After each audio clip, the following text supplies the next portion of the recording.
Hello മക്കളെ, നമ്മൾ ഇന്ന് സ്റ്റഡി ടൈമിൽ എടുക്കുന്നത് 1ാം ക്ലാസ്സിൻ്റെ മലയാളത്തിലെ 15ാമത്തെ പാഠത്തിൻ്റെ കുഞ്ഞെഴുത്താണ് കേട്ടോ. പാഠത്തിൻ്റെ പേരെന്തായിരുന്നു? ഒത്തുപിടിച്ചാൽ. അപ്പം പാഠം കാണാത്തവരൊക്കെ ഒന്ന് ചാനലിൽ കയറി ചെക്ക് ചെയ്ത് നോക്കണേ. അപ്പോൾ നമുക്കിതൊന്ന് വായിക്കാം. വരയ്ക്കാം. മഴ പെയ്തപ്പോൾ കാട് വീണ്ടും തളിർത്തു. മരങ്ങളിലും വള്ളികളിലും പച്ചപ്പ് നിറഞ്ഞു. കാട്ടരുവി മലകൾക്കിടയിലൂടെ പതഞ്ഞ് ഒഴുകി. ചെടികളായ ചെടികളെല്ലാം പൂത്തു. പക്ഷികൾ പാട്ടുപാടി. പൂമ്പാറ്റകളും തേനീച്ചകളും പൂക്കൾക്ക് ചുറ്റും നൃത്തം ചെയ്തു. ഈ വിവരണം വായിച്ചല്ലോ. ഇതിന് യോജിച്ച ഒരു ചിത്രം വരയ്ക്കാമോ? അപ്പം നിങ്ങൾ എന്ത് ചെയ്യണം? നിറച്ചും മരങ്ങളൊക്കെ ഉള്ള ഒരു കാട് വരയ്ക്കണം അല്ലേ. കാട്ടിൽ എന്തൊക്കെ വേണം?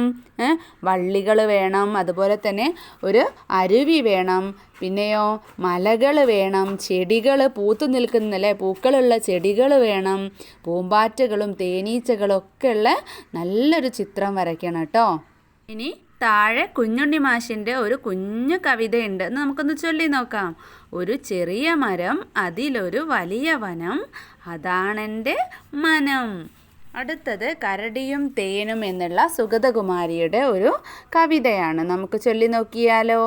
കാട്ടുമരത്തിൽ കൊമ്പിൽ തൂങ്ങും തേനീച്ചക്കൂട്, കരടിക്കുട്ടൻ മണം പിടിച്ചു നിറയത്തേനുണ്ടേ, പിടിച്ചു കയറി മുകളിൽ കൊതിയൻ തുറന്നു തേനുണ്ണാൻ, പക്ഷേ വേഗം വലിഞ്ഞിറങ്ങിപ്പായുവതെന്താണോ?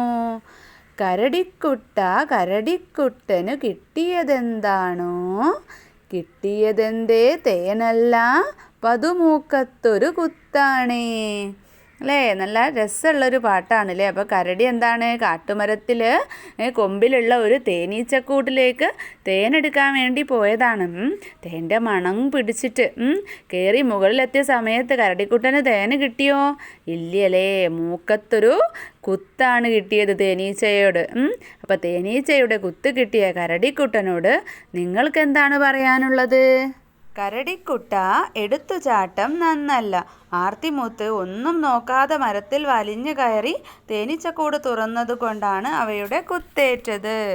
കുത്തേറ്റിട്ടും കരടിക്കുട്ടൻ ഒരു കുലുക്കവും ഇല്ലല്ലേ. കരടിക്കുട്ടൻ വിടുമോ? തേനീച്ചകളെ പറ്റിക്കണം. തൊട്ടടുത്ത ദിവസം കരടിക്കുട്ടൻ വീണ്ടും തേനെടുക്കാൻ പോയി. ആ ചിത്രത്തിൽ കണ്ടില്ലേ, കരടിക്കുട്ടന് തേൻ കിട്ടിയോ? കഥ പൂർത്തിയാക്കി എഴുതൂ.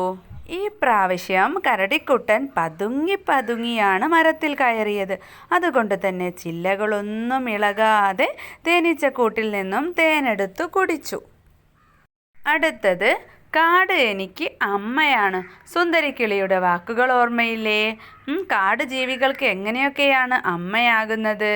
അപ്പോൾ ഇവിടെ ജീവികൾ തന്നിട്ടുണ്ട് കാട് കൊണ്ടുള്ള പ്രയോജനങ്ങൾ അല്ലേ. ഓരോ ജീവിക്കും എന്താണ് കാട് കൊണ്ടുള്ള പ്രയോജനം എന്നാണ് അവിടെ എഴുതേണ്ടത്. പ്രയോജനം പറഞ്ഞാൽ ഗുണം എന്നാണ് അവിടെ എഴുതേണ്ടത്. അപ്പോൾ സിംഹത്തിൻ്റെത് ഇവിടെ തന്നിട്ടുണ്ട് അല്ലേ. ഞങ്ങൾ കാട്ടിലെ ഗുഹകളിലാണ് താമസം. കാട്ടിലെ മൃഗങ്ങളാണ് ഞങ്ങളുടെ ആഹാരം. ഇനി പക്ഷികളോ? ഞങ്ങൾ കാട്ടിലെ മരത്തിലാണ് താമസം. കാട്ടിൽ കിട്ടുന്ന പഴങ്ങളും ചെറുപുഴുക്കളുമാണ് ഞങ്ങളുടെ ആഹാരം. ഇനി പൂമ്പാറ്റകളോ?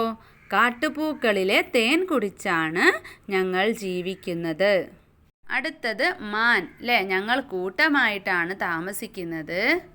കാട്ടുപുല്ലാണ് ഞങ്ങളുടെ പ്രധാന ആഹാരം. അടുത്തത് അണ്ണാൻ. കാട്ടിലെ ഉയരമുള്ള മരങ്ങളിലാണ് താമസിക്കുന്നത്. പഴങ്ങളും ചെറുപ്രാണികളുമാണ് ഞങ്ങളുടെ ഭക്ഷണം. അടുത്തത് പാമ്പ്. കാട്ടിലെ മാളങ്ങളിലാണ് താമസം. കാട്ടിലെ മൃഗങ്ങളാണ് ഞങ്ങളുടെ ആഹാരം. പിന്നെ താഴത്തെന്താ ഒരു ചോദ്യം ചോദിച്ചിട്ടുള്ളത്? കാടില്ലാതായാലോ? കാടില്ലാതായാൽ പിന്നെ മഴയില്ലല്ലേ. മഴയില്ലാതായാലോ? വെള്ളമില്ലാതായാൽ കാട്ടിലെ മൃഗങ്ങളെല്ലാം നാട്ടിലേക്ക് വരും. ഇനി അടുത്ത് നോക്കിക്കേ, ചിത്രങ്ങൾ ക്രമത്തിലാക്കൂ, കഥ കണ്ടെത്തൂ. അപ്പോൾ നമുക്ക് ഓരോ ചിത്രവും എന്താണെന്ന് നോക്കാം അല്ലേ, എന്നാലല്ലേ ക്രമത്തിലാക്കാൻ പറ്റൂ. ഒന്നാമത്തെ ചിത്രത്തിൽ 2 ജിറാഫിനെ മരത്തിൽ കെട്ടിയിട്ടിരിക്കുകയാണ് അല്ലേ. ഒരു മരം രണ്ടായിട്ട് ഇങ്ങനെ പിളർന്ന പോലെയാണ് ഉള്ളത്. രണ്ടായിട്ട് മുറിഞ്ഞ പോലെ അങ്ങോട്ടും ഇങ്ങോട്ടും വലിഞ്ഞു നിൽക്കുകയാണ്. എന്ത്? ജിറാഫിനെ കെട്ടിയിട്ടത് കൊണ്ട്. അപ്പോൾ അതുവഴി ഒരു സിംഹം വരുന്നുണ്ട്. സിംഹം ജിറാഫിനെ കാണുന്നുണ്ട് അല്ലേ. സിംഹം എന്തിനായിരിക്കും നടക്കുന്നത്? ഇര തേടി നടക്കുകയായിരിക്കും. അപ്പോൾ ജിറാഫിനെ കണ്ട സമയത്ത് സിംഹത്തിന് സന്തോഷമാവുന്ന ഒരു ചിത്രമാണല്ലേ ഒന്നാമത്തേത്. രണ്ടാമത്തെ ചിത്രത്തിൽ എന്താ തന്നിട്ടുള്ളത്? സിംഹം കുടുങ്ങുന്നതാണ്, മരങ്ങളുടെ ഇടയിൽ ജിറാഫ് കയറ് പൊട്ടിച്ചോടി പോകുന്നതാണ്. അപ്പോൾ അത് രണ്ടാമത്തേതാണോ? അല്ല അല്ലേ. ഇനി മൂന്നാമത്തെ ചിത്രത്തിലോ മരത്തിനിടയിൽ കുടുങ്ങി ആ പൊട്ടിപ്പോകുന്നതിന് മുൻപിലെ അവരോടി രക്ഷപ്പെടാൻ ശ്രമിക്കുന്ന ആ ഒരു ചിത്രമാണ്. അപ്പോൾ അതുമല്ല. അപ്പോൾ അവസാനത്തേത് നോക്കിക്കേ, സിംഹം അവർക്ക് നേരെ ചാടുന്നതാണല്ലേ. അപ്പോൾ ആ ഒരു ചിത്രമാണ് രണ്ടാമത്തേത്. മൂന്നാമത്തേതോ? മൂന്നാമത്തെ ചിത്രം തന്നെ മൂന്നാമത്തേത് അവസാനത്തേതാണ്. ജിറാഫ് പൊട്ടിപ്പോയി അതിനുള്ളിൽ കുടുങ്ങിപ്പോകുന്ന സിംഹത്തിൻ്റെ ചിത്രമുള്ളത്. അപ്പം നമുക്ക് കഥ എഴുതാം. ഒരിക്കൽ ഒരു സിംഹം ഇര തേടി നടക്കുകയായിരുന്നു. അപ്പോഴാണ് ഒരു മരത്തിൽ 2 കൊമ്പുകളിലായി 2 ജിറാഫുകളെ കെട്ടിയിട്ടിരിക്കുന്നത് കണ്ടത്.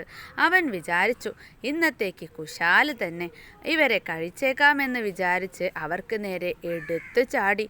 സിംഹത്തെ കണ്ടു ഭയന്ന ജിറാഫുകൾ 2 വശത്തേക്ക് ഓടി. കയറ് പൊട്ടി. സിംഹം ചാടിയതോ കൊമ്പുകൾക്ക് നടുവിൽ. അവർ ഓടിയതോടെ മരം വലിഞ്ഞു പഴയ പോലെയായി. കൊമ്പുകൾക്കിടയിൽ സിംഹം കുടുങ്ങി. അവർ ഓടി രക്ഷപ്പെട്ടു. അപ്പം ഞാനിങ്ങനെയാണ് എഴുതിയിട്ടുള്ളത്. മക്കൾക്ക് ചിത്രം നന്നായിട്ട് നോക്കിയിട്ട് മനസ്സിൽ ഭാവനയിൽ വരുന്ന രീതിയിൽ കഥ എഴുതാട്ടോ. അപ്പോൾ ഇത്രയാണ് ഈ ഒരു പാഠഭാഗത്തിൻ്റെ കുഞ്ഞെഴുത്തുള്ളത്. മക്കൾക്ക് ക്ലാസ് ഇഷ്ടപ്പെട്ടാൽ ലൈക്ക് ചെയ്യാനും ഷെയർ ചെയ്യാനും സബ്സ്ക്രൈബ് ചെയ്യാനും മറക്കരുത് കേട്ടോ. അപ്പോൾ നമുക്ക് സ്റ്റഡി ടൈമിൻ്റെ മറ്റൊരു ക്ലാസ്സിൽ കാണാം.